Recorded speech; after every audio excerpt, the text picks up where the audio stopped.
I don't understand anything. Why are we doing this? Why is anyone doing anything? He is tall, he's strong, he's got dark hair.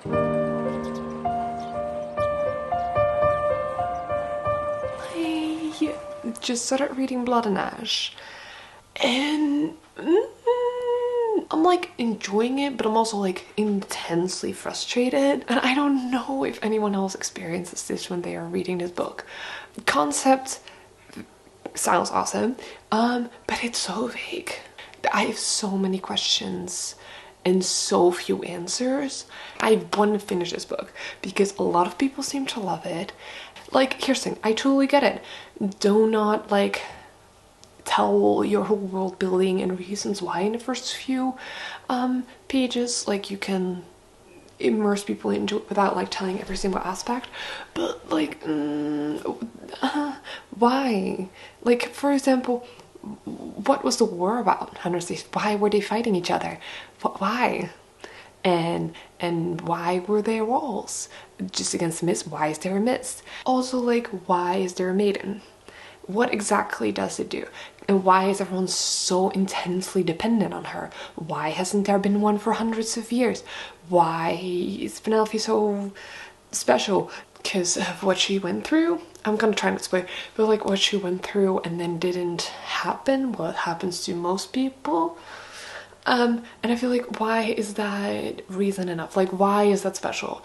But like, and I want to really care about Penelope, Poppy. Like, I really do. I really want to care, and I really want to care for her predicament in a sense of like, I couldn't choose this. And I'm like, I feel like everyone in your world has that same thing of like, I can't really choose my path. I maybe have two choices and not really anything else, because I feel like everyone is in that situation. It's just like, I don't want to be here, and I don't think a lot of people want to be where they are in your place, and I feel like it doesn't make you special, so why should I care about you? I want to, because at the same time she's like seems really sweet and nice, but also like, and why are the gods, like, what are the gods, where did they come from, why are they rulers? Because it's like, because they're gods. Like, why is there an ascension? Why are there descents? Like, why are they descending? Why are people ascending? Why are Atlanteans? Because I feel like they're different parts, but I'm very confused because where did they come from?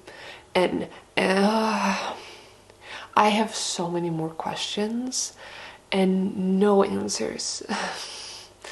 I don't understand anything, and I feel like, yes, don't tell the whole world building and the history, whatever, in the first 2 pages, but like, if you like, it's fine to keep it slightly vague. Like, I'm wholly here for it. Like, let me slowly immerse in the world building and figure things out.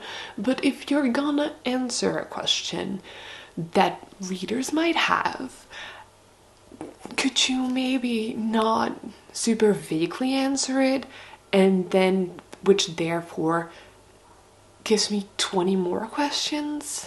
I don't know, like, I feel like I could really love this book, but at this point it's just pure frustration.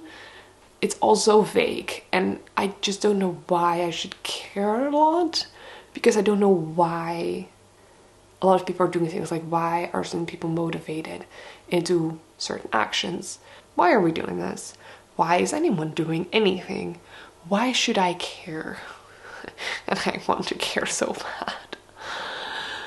So yeah, I'm keeping you guys updated on this whole journey of Blood and Ash. Okay, so I am now halfway through the book, and I'm also happy to announce that like some of the questions have been answered without raising more questions. So I feel like I'm slowly getting there. There are like a lot of things still unclear to me, and also I'm pretty sure Hawke is the Dark One. If this doesn't turn out to be true, this is gonna be cool, because then I'm gonna be so far off. Anyway, so I've been reading for quite a while, so we're gonna take a little bit of a break. I'm gonna take you guys with me to the museum. Yeah, they have this exposition that I've wanted to see for a long time, and it's like about painters like artists and traveling, and I read the description and then I forgot most of it.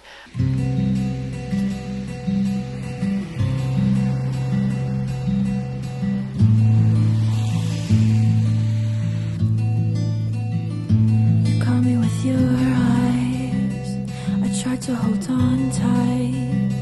You got me hypnotized, like everything's alright. But when I go away, my friends they tend to say not everything's okay, and I should feel betrayed.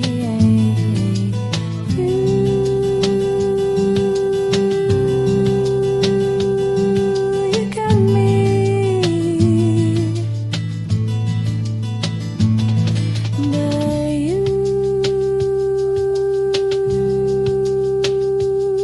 but you hurt me.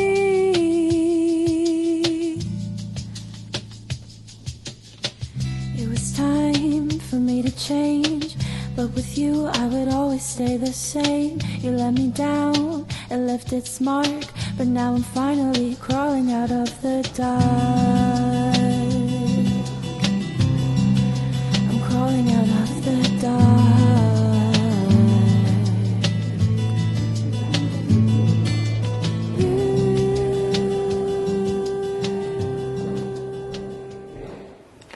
Okay, so I've finished the novel, and let's just there are a lot of thoughts there which you've already seen, and let me just say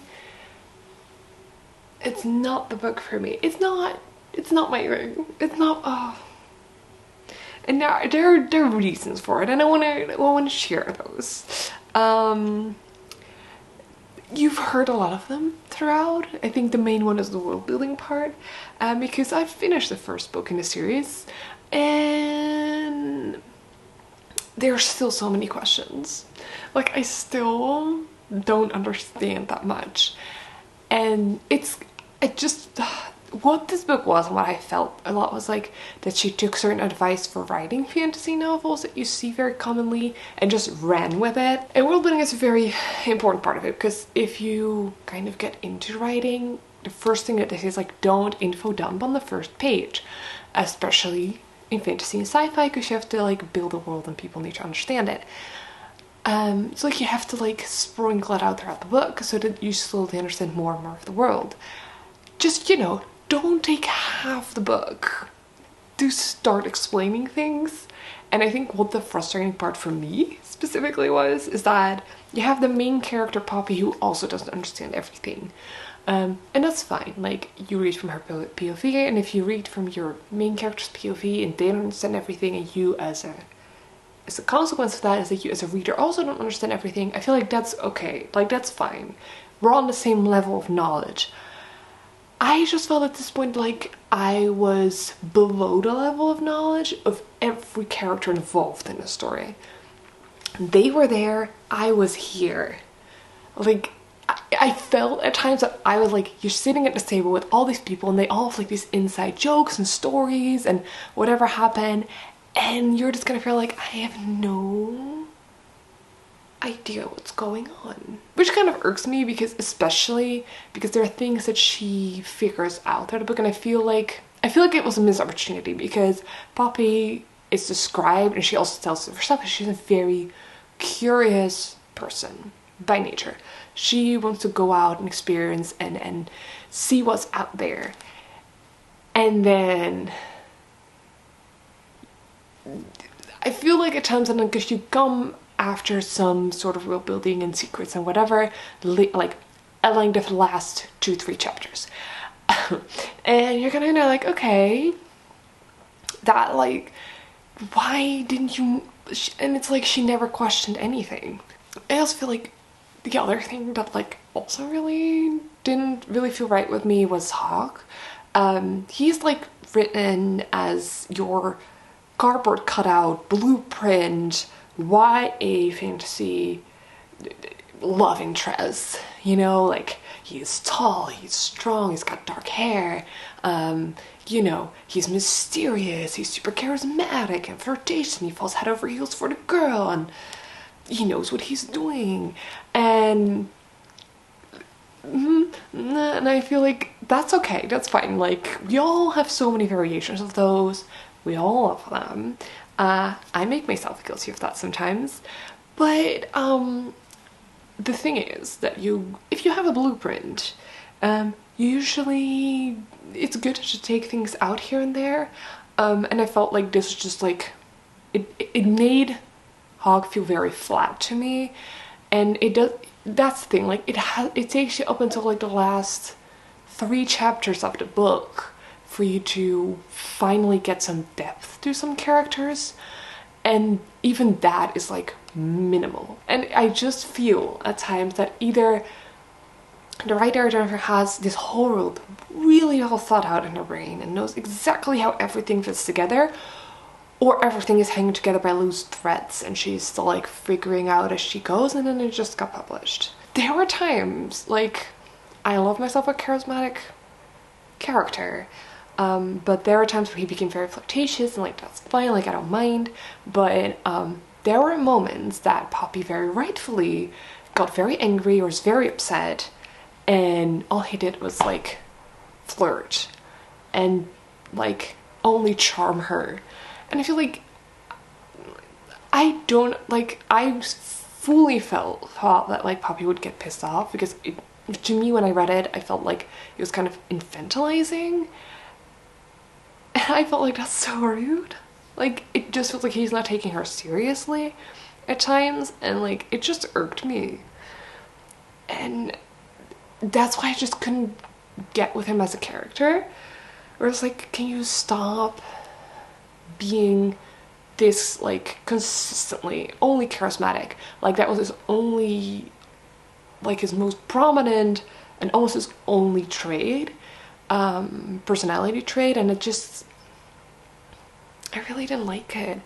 And I just, like, part of me was like, I want to like this character and I want to know more about him, but 1, it takes super long, and 2, I just, like, there's a time and place to be very flirtatious, and there are moments that you just like don't have to. I'm totally here for like entertaining, charming, flirting characters.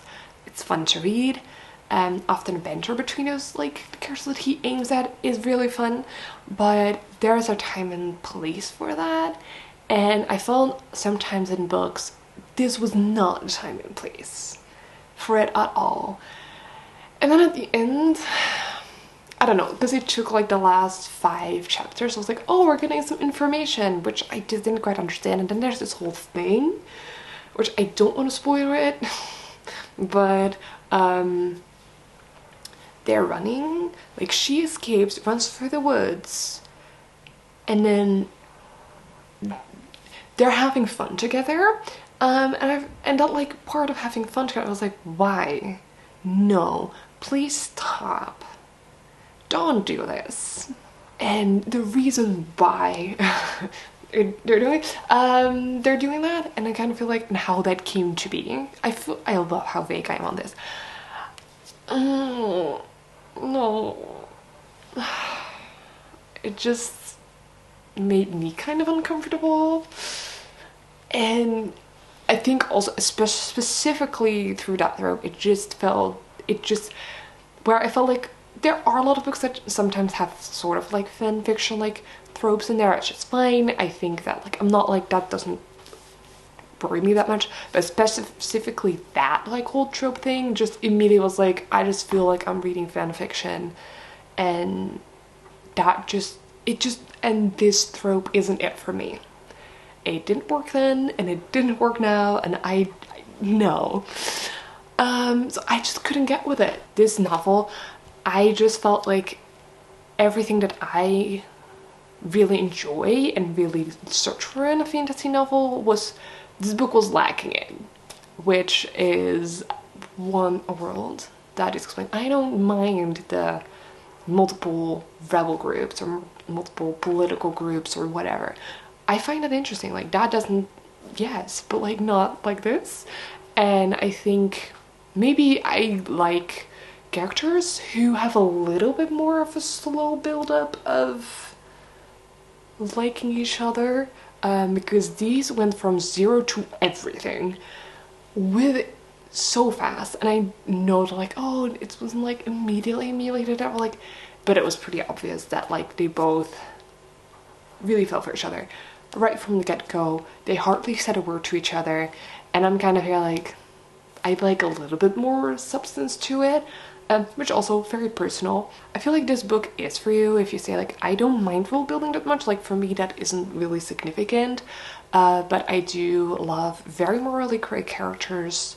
I don't mind very specific fan fiction tropes. I think if that's like stuff that doesn't worry you too much, then I can like, then it can be very much an enjoyable read, and it could be a very enjoyable series. So yeah, that was kind of it for today. I hope you enjoyed, and then I'll see you guys again next time. Until then, happy reading.